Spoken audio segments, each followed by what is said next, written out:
Hello students, welcome to the my YouTube channel Soni classes. Students, आज मैं आपके लिए क्लास 12th की फिजिक्स का एक नेक्स्ट वीडियो आपके बीच लेकर आया हूँ, जो कि हमारा चैप्टर चल रहा था प्रत्यावर्ती धारा।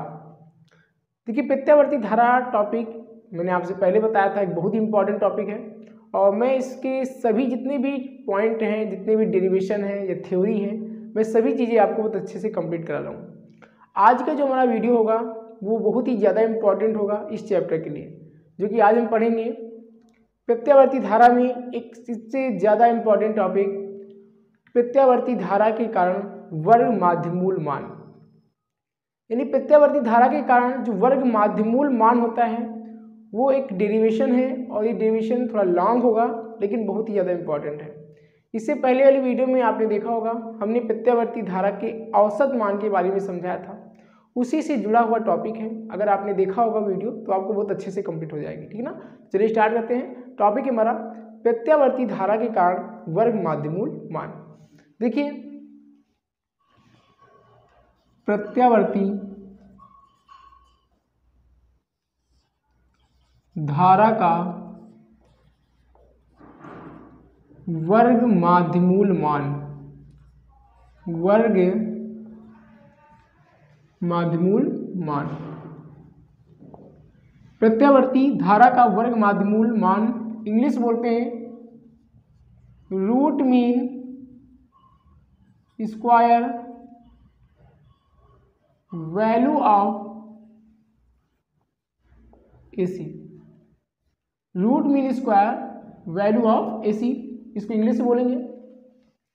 देखिए, मैंने आपसे पहले बता रखा है कि डेरिवेशन बड़ा है, इसलिए एक पॉइंट को आप अच्छे से कवर कीजिएगा, ठीक है ना। देखिए, यहाँ पर सबसे पहले हम क्या करेंगे, मैंने इससे पहले आपको पढ़ाया है, चूंकि आई बराबर होता है आई नॉट साइन ओमेगा टी। जी मैंने आपको पढ़ाया था, जहाँ आई क्या है धारा, आई नॉट क्या है धारा का शिखर मान है और साइन ज्या है, ओमेगा टी क्या है कला है, जो पीछे मैंने आपको कवर कराया था। अब यहाँ पे एक पॉइंट यहाँ पे हम यूज करेंगे जो कि मैंने इससे पहले आपको समझाया था, प्रत्यावर्ती धारा का औसत मान। वो वाला फार्मूला जो मैंने इससे पहले आपको बता रखा है, उस फार्मूले का यहाँ पे प्रयोग किया जाएगा। देखिए क्या हो जाएगा, क्योंकि V, अब यहाँ पे आई ना धारा आई, अब यहाँ पे की रूट मीन स्क्वायर, तो इसको यहाँ पे शॉर्ट फॉर्म में नीचे यहाँ पे लिख देते हैं सफिक्स में RMS, यानी धारा का RMS मान, यानी रूट मीन स्क्वायर, ठीक है ना।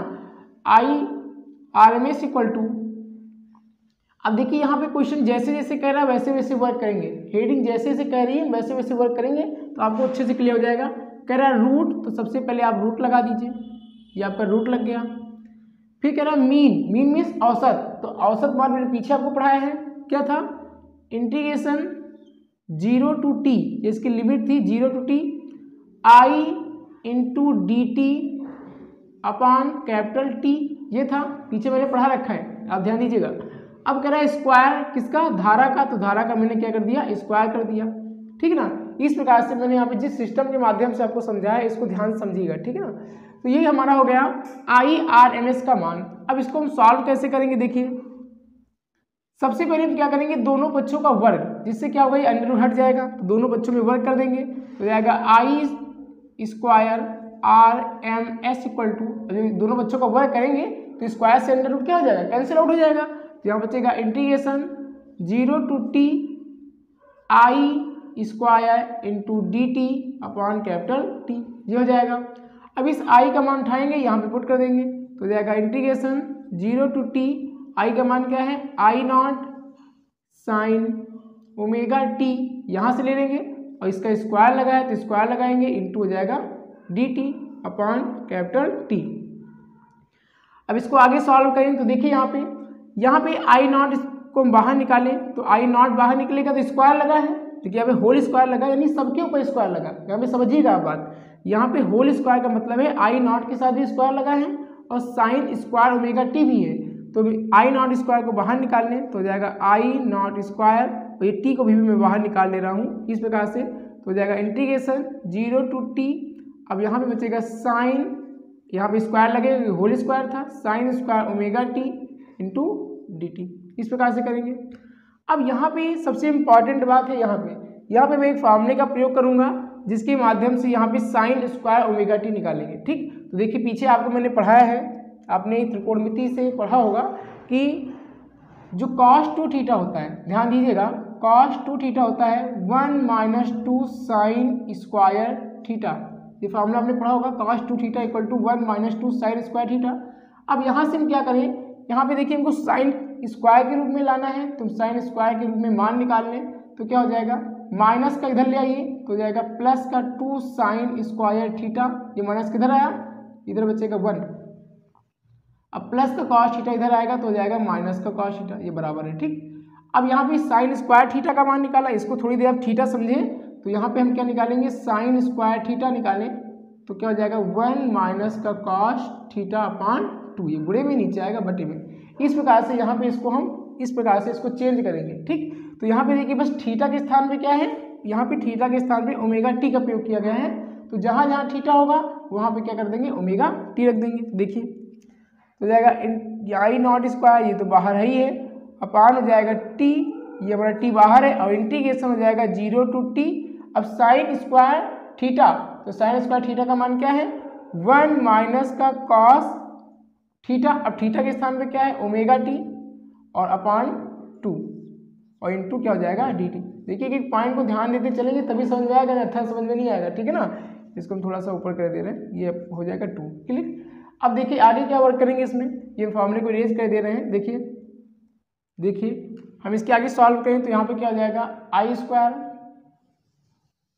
जैसे आपका चल रहा था इसको आप नोट कीजिएगा, तो जाएगा I square R M S equal to, अब यहाँ पे देखिए इस 2 को मैं बाहर निकाल लूँ तो यहाँ पे हो जाएगा आई नॉट स्क्वायर अपान 2 को बाहर निकालेंगे तो क्या हो जाएगा 2t। अब यहाँ पे क्या बचेगा, इंटीग्रेशन 0 टू टी, अब ये हो जाएगा 1 माइनस का cos, और यहाँ पे देखिए 2, यहाँ पे देखिए 2 छूट गया ना, ये cos 2 थीटा का फॉर्मूला था, मैंने इरेज कर दिया है, ये आपका 2 है cos 2 थीटा, तो थीटा के स्थान में ओमेगा टी था। ध्यान दीजिएगा फॉर्मूले में अभी मैंने आपको बताया था cos 2 थीटा होता है ना, cos 2 थीटा बराबर 1 माइनस का 2 साइन स्क्वायर थीटा।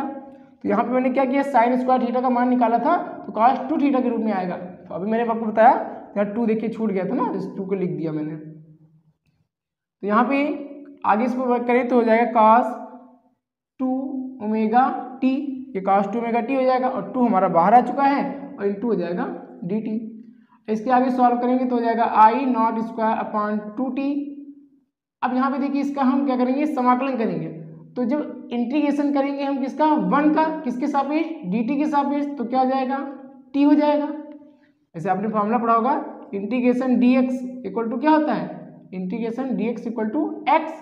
तो इंटीग्रेशन जब हम यहाँ पे 1 का करेंगे यानी dt के सापेक्ष, देखिए हमें समझा देते हैं, खासकर बायोलॉजी ध्यान रखना, 1 इंटू डी टी, यानी 1 का हम dt के सापेक्ष करेंगे तो dt को 1 से मल्टीप्लाई कराएंगे तो dt, तो जब dx का x होता है तो dt का क्या हो जाएगा t, तो वही मैंने यहाँ पे t लिखा है। ठीक, इस बात को ध्यान दीजिएगा, आप नहीं तो समझ नहीं पाएंगे।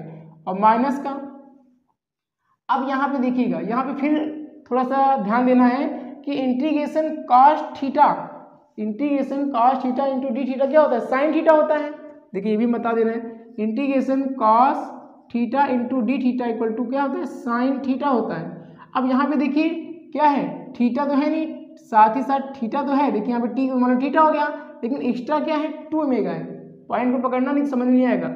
यहाँ पे देखिए थीटा के सापेक्ष कर रहे हैं तो थीटा हो गया, टी के सापेक्ष कर रहे हैं तो टी हो गया, लेकिन एक्स्ट्रा क्या है, 2 ओमेगा है, तो हमको 2 ओमेगा का भी समाकलन करना होगा।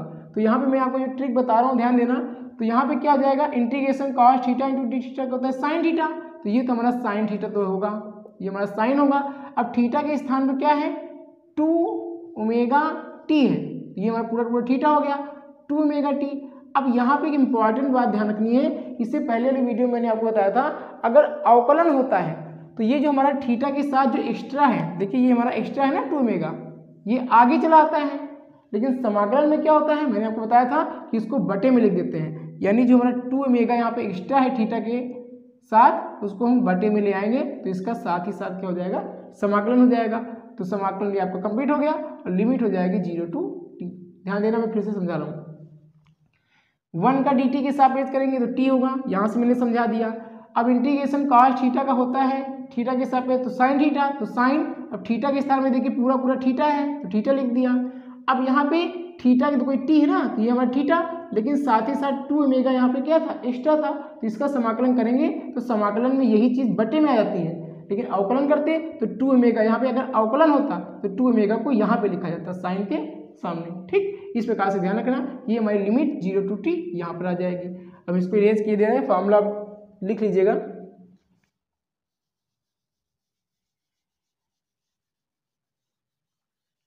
देखिए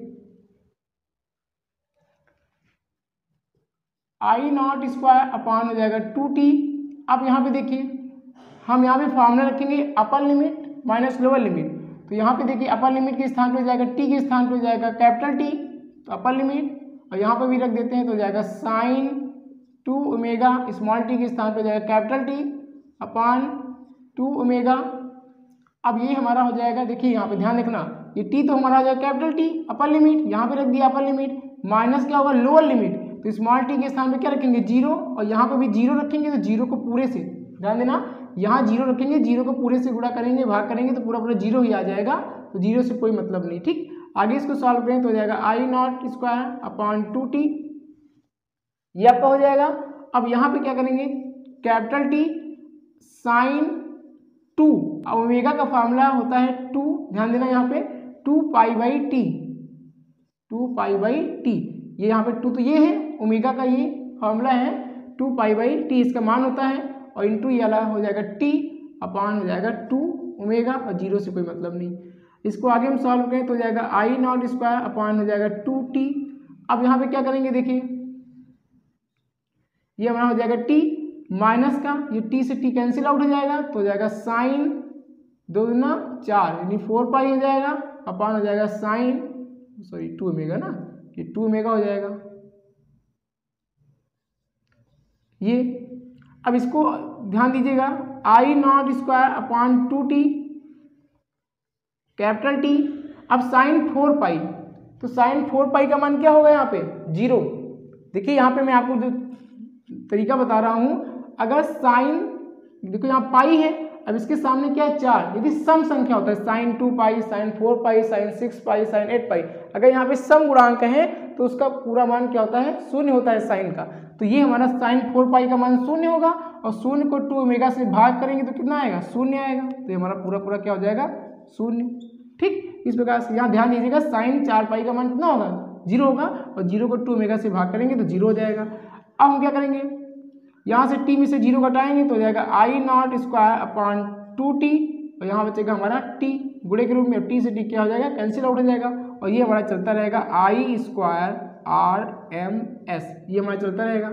अब इसको आगे हम देखिए सॉल्व करते हैं, इस प्रकार से यहाँ पे हम इसको आगे सॉल्व कर रहे हैं, तो हो जाएगा I square RMS equal to I not square upon 2, यहाँ पे 2 बचा, t से t क्या हो जाएगा कैंसिल हो जाएगा। अब यहाँ पे हम स्क्वायर हटाएंगे तो यहाँ पे क्या लगेगा अंडर रूट लगेगा, तो हो जाएगा आई RMS। अब यहाँ पे देखिए अंडर रूट लगाएंगे इस प्रकार से, तो हो जाएगा आई नॉट स्क्वायर अपान 2। अब इसको आगे सॉल्व करें तो हो जाएगा आई RMS इक्वल टू स्क्वायर से अंडर रूट कैंसिल ऊपर वाला, तो आई नॉट, लेकिन नीचे तो अंडर स्क्वायर है नहीं कि कैंसिल कर दे, तो यहाँ पे लग जाएगा अंडर रूट 2 हो जाएगा। इस प्रकार से ये हमारा क्या होता है, वर्ग माध्यमूल मान का फॉर्मूला होता है। इसको थोड़ा सा हम और आगे सॉल्व करें, कभी कभी पेपर में इस प्रकार से पूछा जाता है, मैं बता रहा हूँ अभी आपको। तो यहाँ पे आई नॉट, अब अंडर रूट 2 का मान रखें 1.414, ये इसका मान होता है, वैल्यू होती है अंडर रूट 2 की। ठीक, इसको आगे सॉल्व करें तो हो जाएगा आई RMS इक्वल टू, अब गुणे 1 मान लेंगे और इसको हम भाग करेंगे, तो भाग करने के बाद आएगा 0.707, ये आपको भाग करने पर आएगा जब इसको आप सॉल्व करेंगे। ठीक, और बचेगा हमारे पास क्या आई नॉट।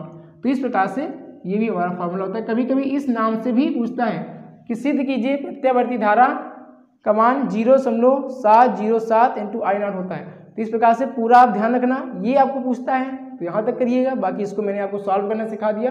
बाकी यदि बोलता है प्रत्यावर्ती धारा का वर्ग माध्यमूल मान ज्ञात कीजिए, तो आप यहाँ तक भी कर सकते हैं और आगे सॉल्व करना हो तो कर सकते हैं, ठीक है ना।